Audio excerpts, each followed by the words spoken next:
Hello, fellow foodies. This is Dr. Cassandra Quave, and you're listening to Foodie Pharmacology, the science podcast for the food curious.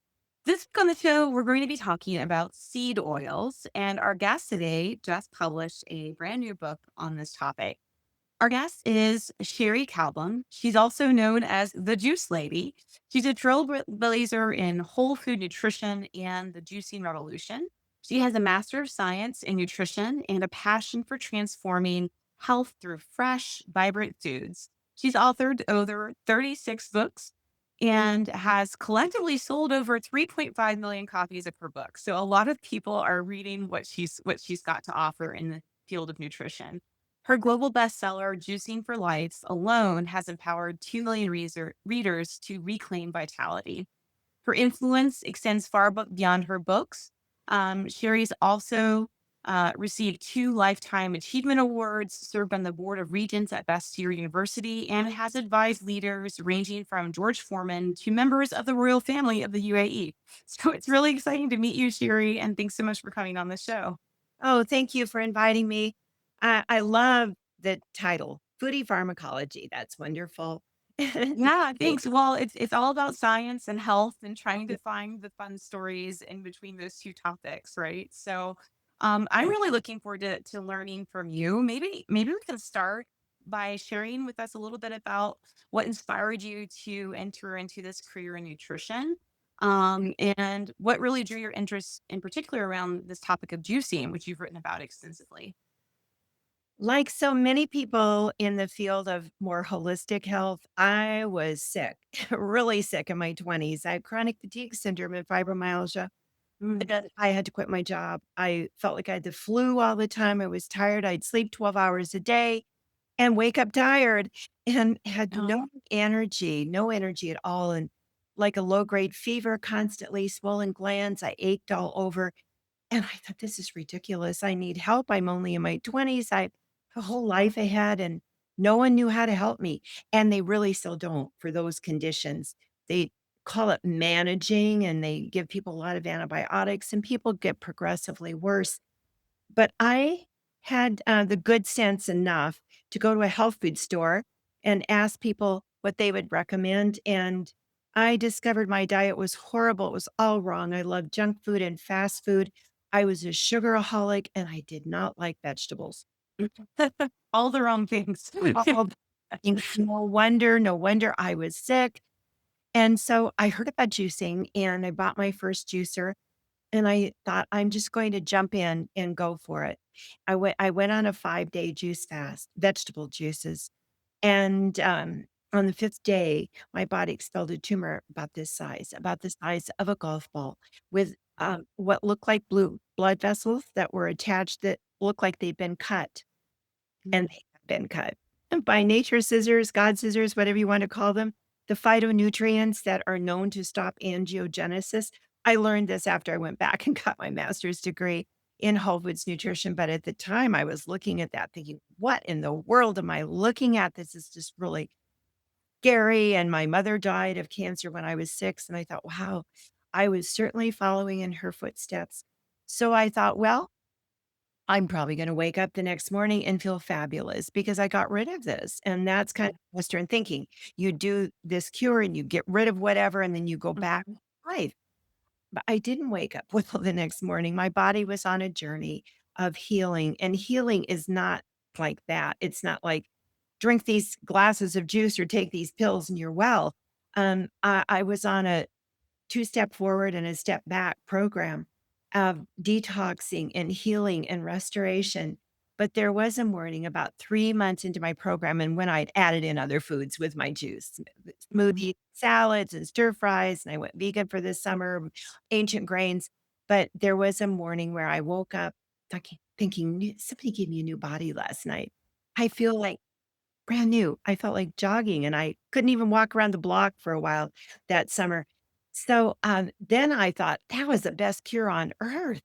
And, wow, I can go back to Southern California, my friends, and life, and I started going out with my friends, and pizzas, and burgers, and fries, and, milkshakes, and, Mhm. oh, my symptoms started coming back. Oh, wow. That's when it dawned on me, this needs to be a way of life. It's not like you can just go do that again, what you did before. And then I was on a journey of how much can I get away with, which is typical Western thinking. Can I have 2 bites, 3 bites? Yeah. Well, how many chips can I eat? And so it was quite a journey of discovery of what my body would scream at me about, and the body will talk to us. When we get cleaned out enough, it will speak up, and it'll speak up more loudly the cleaner we get. And it started really talking to me. I don't like this. I like this. And so I arrived at a program that I could live with, which is pretty narrow road. But as I mentioned, I went back to school a couple of years after I got well and got my master's in whole foods nutrition because I wanted to be a credible source. And I thought, no one's going to believe me. I'm a girl who said I got well by juicing. Yeah, right. And so I wanted to have some science and some proof and a degree. And I've been helping people ever since, and so many people who have discovered what diet can do for them. Your food pharmacology, it is a pharmacology, and we've been given these foods for our health and our healing and our restoration. And I just love talking about that. Yeah. You Mhm. No, it's fantastic. I mean, in my day job, I'm a professor and teach courses on food and health and medicinal plants, and a lot about whole foods. We cover in class. And one of the things that I really emphasize to my students is just like what you said. You can't just have the bowl of blueberries every day and think, oh, well, no, I've taken care of it, and I'm going to continue to eat junk food and ultra processed things, and have environmental exposures like smoking or heavy alcohol and be healthy. Like it doesn't, exogenous antioxidants don't take care of everything. You have to make both choices in the right direction. It's so Absolutely. important. Mhm. Yes. Oh, and I tell people that all the time. It's not just about what we eat. So Mhm. that's good. It's what we don't eat also that is not Yeah. good for us. And when we find that path, and people struggle with that a lot because everyone's got their favorite foods and they tie Yeah. back to emotions and celebrations and childhood, and it's strong within many people. I've had people cry right in front of me when I say, "This is not the best for you, what you're eating, and it would be good to give it up," and grown people break down in tears. It is a journey of Yeah. bracing one thing and letting go of another and telling yourself what you can have. And I keep reminding people of that. Here's what you can have. It's like, a child that's got something that's dangerous, but you don't want to just go after it and try and rip it away because they might hurt themselves. So Yeah. you try to do an exchange. Oh, look at this. This is Yeah. beautiful. And we can do that with ourselves, especially the child within. This isn't good for you. Good to let go of this, but here's what you can have. Mhm. And you can have along with that wonderful health. You can feel good. You feel good when you get up in the morning, and you can feel good when you go to bed at night, and you can sleep through the night. Halfway decent if you drink a lot of water like me, maybe not all the way through the night, but you can feel good. Oh, and you just watched my book, The Juice Lady's Guide to Juicing for Health. It's a 50 ailment guide to help people find the diet, the juices, and the nutrients that help their body heal. That's fantastic.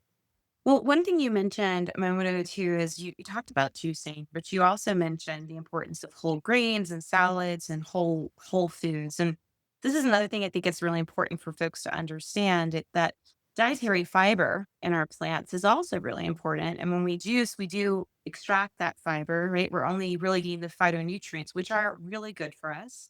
But fiber is also important. Do you want to touch on that a bit before we shift over to your new work on seed oils? I just want to make sure we didn't miss that. Thank you. I love to talk about that because I am a big proponent of fiber, and it is so necessary for good gut health. Absolutely. So you're right. Look at a glass of juice. It does have insoluble fiber or soluble, excuse me, not the Mhm. insoluble, but look at it as like a vitamin, mineral, enzyme, phytonutrient supplement in a glass. Mhm. And it, on most days of your life, is an addition to your high fiber diet. And Mhm. so get those vegetables and Yeah. those ancient grains. I love the ancient grains, not so much the ones that are hybrid and GMO, wheat they really mess around with, but your ancient ones. like millet and amaranth, Mhm. calf, um, and the different rices. I love green rice and Oh, black rice and red rice. I like to mhm. switch those up a bit. So we have a lot of choices to get fiber in our diet. And the legumes, the beans, lentils, and split peas, I love those as well. And they're so good for us and Mhm. help to bring blood sugar levels more into a normal range. And so the more variety of real whole foods we get in our diet, the better off we're going to The be. better off we are. I know it's such common sense, but yet it's somehow hard for us to do because we're so surrounded by all of these ultra processed options. Like Yeah. we live an ultra processed life in the US. Well, I always say, the standard American diet is known as the SAD diet, for more than one reason. Yes. Yeah. Oh, so sad, and it creates sad results. That's the thing, Mhm. and so many people don't know why they don't feel well, and their Yeah. doctor says, "Well, your diet doesn't have anything to do with it," usually. I mean, most people come to me and say that, "Well, my doctor said that my diet didn't have anything to do with the diabetes or the this or the that," and I'm going, "No, that's not really true. What we put in is what we get." What if, your car said it wanted a certain fuel? I mean, I've had a car in the Mhm. past. He said, "Just only put premium in here." But I would rather put in the cheaper one, you know? Well, your car's not gonna run as well, right? And what if your car called for diesel and you put in Yeah. something e whoa, you'd be breaking down, like, right away. Well, our body calls for these certain foods, real whole foods, vegetables and the whole grains and the legumes, and Mhm. maybe you're not vegan or vegetarian, you want clean protein, animal protein. Wherever you're at, your body wants real whole food and it wants clean food, and it was never made for preservatives, pesticides, additives, color dyes, all of this stuff that we're just dumping in. And I don't think it was made for refined foods either. It just does not do well on all these refined things. So if we give it what it was designed for, and we should have come with an owner's manual, right? Yes, I know. We're better off. Yeah. That's incredible. Well, let's talk about your latest book that's coming out this month, on seed oils. Now, we just met, but I spent a lot of time in Europe, especially in Italy, because my spouse is from there. And every time I go, I bring an extra suitcase because I love to get real olive oil because I swear we don't sell real olive oil and the United States. There's a distinct flavor difference, Yes. and that comes down to the chemistry of what's actually in the bottle. And for those of you that don't know the difference between real extra virgin olive oil and the stuff that we have here, there's almost a peppery taste to it. Ye It has a flavor. And so I'm really interested in learning more about what you researched on seed oils and there are many different types of oils that we find in the grocery aisle, shelves. What can you share with us? Like, what are seed oils? Maybe we just start there as like a basic definition. Yes, because it's so confusing to people, like, Yeah. "What world?" Because we're floating around that term a lot right now. It is very popular. It's trending on TikTok and Instagram. Mhm. Lots of people are having conversations about it, but a lot of people are confused, like, what are the seed oils? So I'll just go over the little list of the industrial seed oils that used to be called until about 2010 vegetable oils. And they're still referred to as vegetable oils, even though there are no vegetables in them. They are made from seeds. And so we started off with cottonseed oil. That was at the turn of the last century. Mhm. And soy and corn, safflower, sunflower, grapeseed oil, rice bran oil, peanut oil is in that category as well. Canola, which is rapeseed. I think I've got them in there in the list. And why aren't those good? And there are several reasons. First of all, it's their chemistry.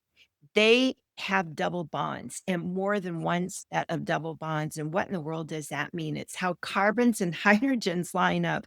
Like if you were in organic chem or biochem Mhm. class, you would see, well, this is how the carbons and the hydrogens line up.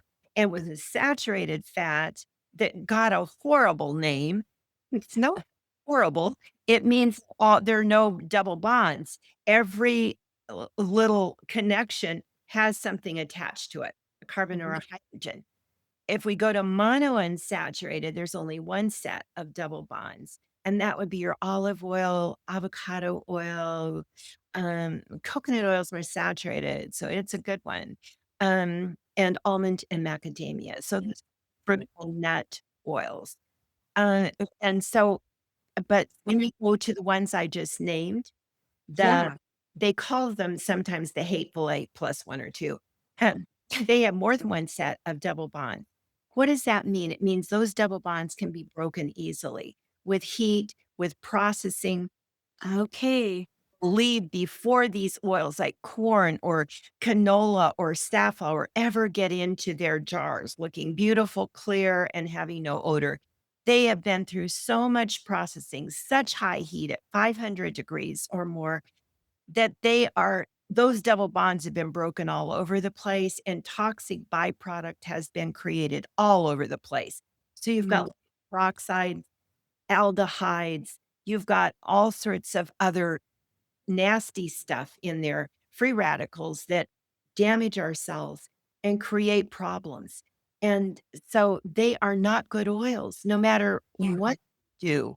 And then people, so either restaurants buy them and use them for fat frying. And it's Mhm. like now the temperature's way up again, and you've Yes. got like soup in that vat of rancid, toxic oil. It's like, yikes. And then we eat the french fries and they taste so good. And we eat the fried chicken and it's like, oh, this is so good. And it's so bad. And what are those oils doing to us? Well, first of all, that toxic oil can create irritation in the arteries Mhm. and, wounds, and what happens to an irritation or a wound, and one Doctor McCull not McCullough, McDougall, no, it wasn't even him, I'm sorry, I forgot his name, but what he's a cardiologist, and he said it's like brushing your arteries with a wire brush. Oh my goodness. Yeah. Skeletal tissue, and you're Mhm. brushing over and over again, and you're wounding those arteries. Well, what's going to happen to that wound? Things are going to come along and cover it like a scab internal, Mhm. like if you would cut your skin or brushed it Yeah. with a wire brush, and you're going to form a scab. Well, you're going to form internally, um, uh, pockets of cholesterol, fat, calcium, and who knows what else is involved in that buildup in the arteries of that little mound or buildup all the way around the artery. Now, what do we have? The makings for stroke or heart attack as that blood vessel narrows more and more. And so it isn't just seed oils, could be sugar as well, can do that. Yeah. It It's the Brillo pad of the body, sugar is. Yeah. or Mhm. it's right in there with seed oil, so I don't wanna leave it out for sure. And then all these chemicals that we have in our food to preserve Mhm. it and to make it look pretty or taste better or whatever. All of this is working together, but and then on top of that, I don't wanna leave out the imbalance of omega-6 to omega-3, and it Mhm. back to seed oils, also known as vegetable oils. They're very high in omega-6. Do we need omega-6? Yes. But do we need them in the ratio we're getting them? No.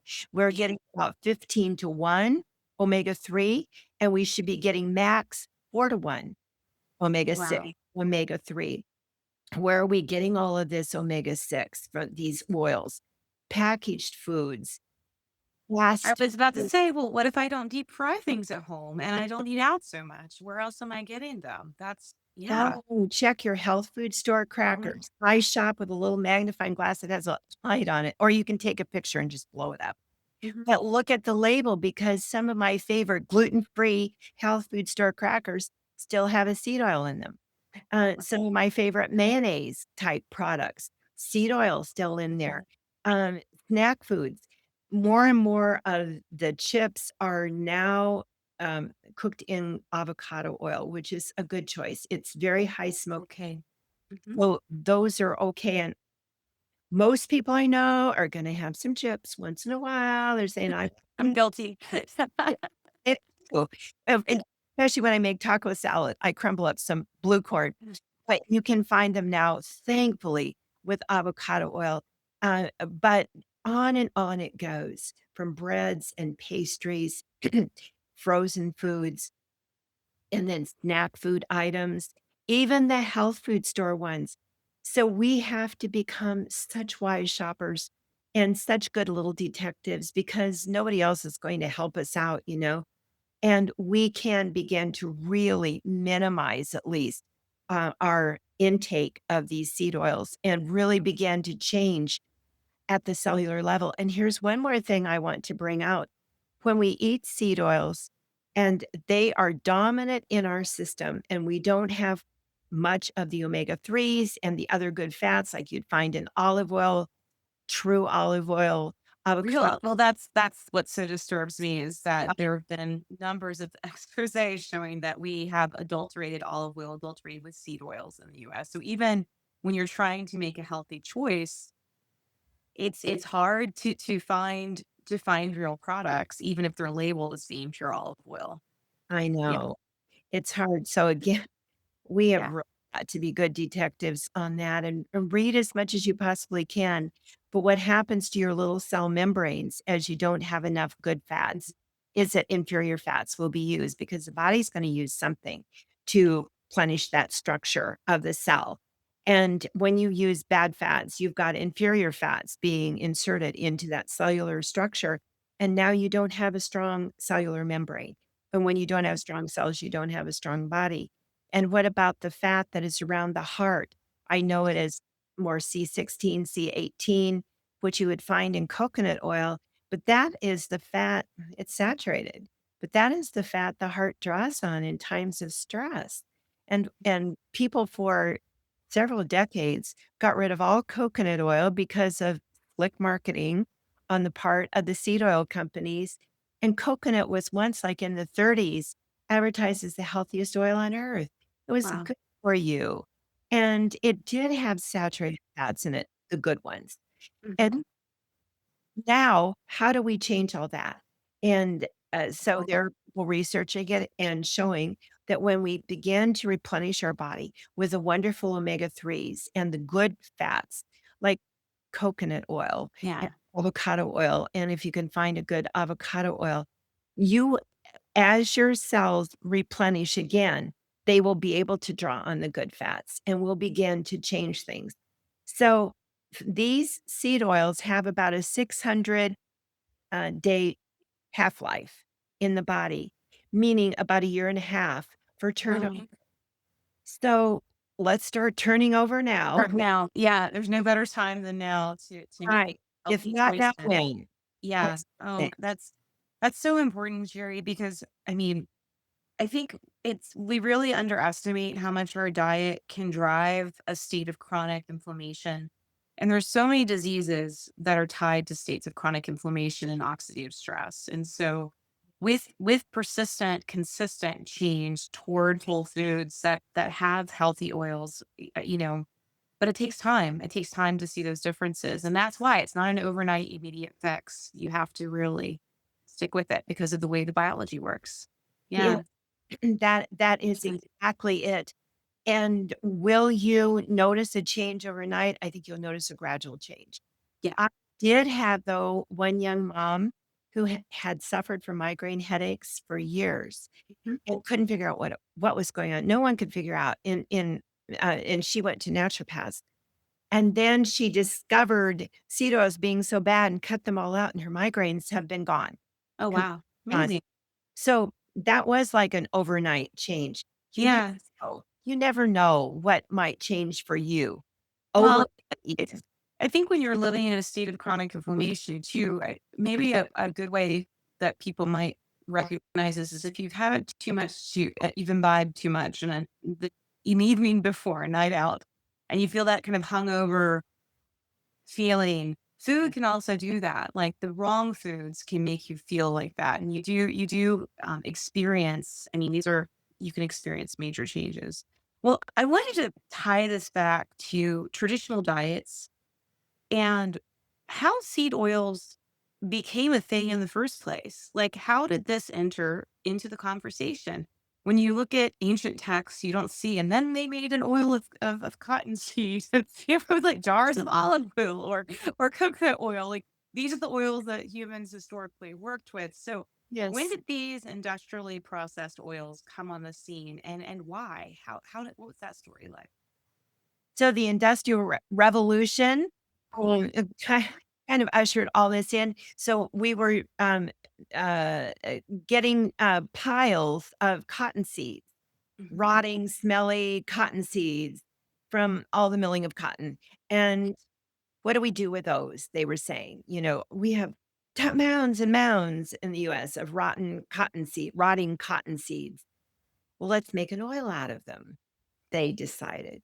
And the first oils were dark and smelly, and they used them for machinery. And then they decided, let's see if we can process them more and clean them up so that they aren't smelly and they aren't dark and make them look good. And they were able, obviously, to do that. And that was maybe in the 20s that we started getting corn oil, soy oil, some of the big crops that produced a lot of seeds. And they looked and smelled okay. They looked like vegetable oil. And then they decided to get some slick marketing and call them vegetable oils because who doesn't want more vegetables in their diet? Mm. But they didn't really take off. They were a smaller market until the war, until World War II, when the ships couldn't get through the waters with the tropical oils, that mainly coconut oil.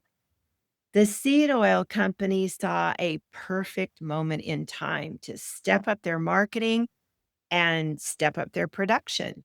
And so that was when it was really rolled out to the American cook. Use these beautiful, golden, pretty, modern vegetable oils. And they had jingles and they got people to write cookbooks all around these oils and how to use them in your favorite recipes. And when the war ended, they did not want to lose their market share. Well, lo and behold, a perfect storm appeared because heart disease increased right about that time. Right at the end of the 40s, beginning of the 50s, you'll see the bar graph, but before heart disease is like way here, heart attack, and then all of a sudden it just jumps way up. And people are saying what's going on, and people were scared, and they were doing autopsies, and they were finding cholesterol. There it was in the arteries, of course, but why was it there? Nobody asked. And so they just started blaming it all on the cholesterol and the animal products Oh. and a few little voices of common sense that said, wait a minute, we've been eating these things, butter and beef tallow or whatever and coconut oil for centuries, maybe. Goes way, way back in time, Yeah. back to biblical times for olive oil. It's right there. Mhm. And then, Yeah. no, but they were drowned out. Nobody wanted to hear that. And so the professors and the scientists and the doctors that promoted the oil were promoted in their professions. They were given the prestigious jobs, professional conferences. They were invited to speak. Their papers were published, and the others were pushed to the side or demeaned or disgraced. And so common sense was lost, and slick marketing was in, and lobbyists went to DC. And there's the story. And nobody said, as heart disease became worse and worse and is still the number one killer, nobody said what changed. And Yeah, it's an interesting time because it's around that time in the 1940s, 1950s that we have the golden era of the magic bullet medicines as well. The antibiotics were introduced. And oh, so, you also had a lot of previous to that period, you could, there were a lot of deaths due to infectious disease that we were now able to treat infections with antibiotics. So there were some major shifts in that period. Uh, yes. for sure. And now they're hidden. These products are hidden in so many of our processed foods. And like you said, I can go to the oil aisle and avoid buying any vegetable oils and only purchase coconut oil or extra virgin olive oil and think I'm doing the right thing for my health. But I do like cheese and crackers. And I was like, oh, I'll get the organic crackers and I'll get, maybe a little treat, a little thing of cookies or something. And that are store bought, not that I've made at home. And then all of a sudden, what do I have in my diet? these exact same products. Yeah. You've got the Yeah. seed oils. And Yeah. this slipped in everywhere, and you're right. It's I call it the silent killer because it's tasteless. Yeah. The only way we know it's there is to read the label, and manufacturers have gotten really smart about Crisco. I had a section in my book, The Truth About Seed Oils, where is all Crisco gone? Hmm. Because it caught on, trans fats we need to avoid, and so the Americans, cooks started avoiding Crisco a lot, and you go to the grocery store and it's couple little cans here and there, Yeah. but when I Googled stales, it's still way up there. So I thought, who's buying Crisco? Restaurants and food manufacturers, and they don't even list it. They don't list trans fats on the label. They don't list Crisco or another um, oil like that. And they'll list just the oil it came from, like Yeah. corn or soy or sunflower or Yeah. whatever made it from. It's also so many products where we're even for those trying to make healthy choices with salads, like salad dressings, aren't Yeah. those like a major place where you have many hidden seed oils? Oh, even the health food store ones, I've gone to the shelf of the health food store, and most of the oils still have a seed oil. I mean, most of the dressings have seed oils in them. The healthy labels that say organic and the ones you wanna trust. I found Bragg's uh, salad dressing is just olive oil and the raw Mhm. apple cider vinegar and seasonings or sesame, and ginger is one. And then Paul Newman, I believe, has one that is olive oil, just olive oil and no other oils in it. But you really have to search. And then mayonnaise, like I said, I've only found one avocado mayonnaise so far, and Costco, of all things, carries it. So That's great. And so Right. so tell us when we're trying to look at labels, like for this as we learn more about some of the potential pro-inflammatory nature of these seed oils and the bad effects they have on our health. What are some of the worst ones we really want to like be sure that we avoid? Or is it easier just to look for the right ones? Like how would you advise people to kind of to read labels? Is it which works best? So the oils, that I really would recommend that people avoid are canola. First of all, it's made from rapeseed, which is a huge GMO crop. And we don't want genetically modified at all. They're really, really bad for us.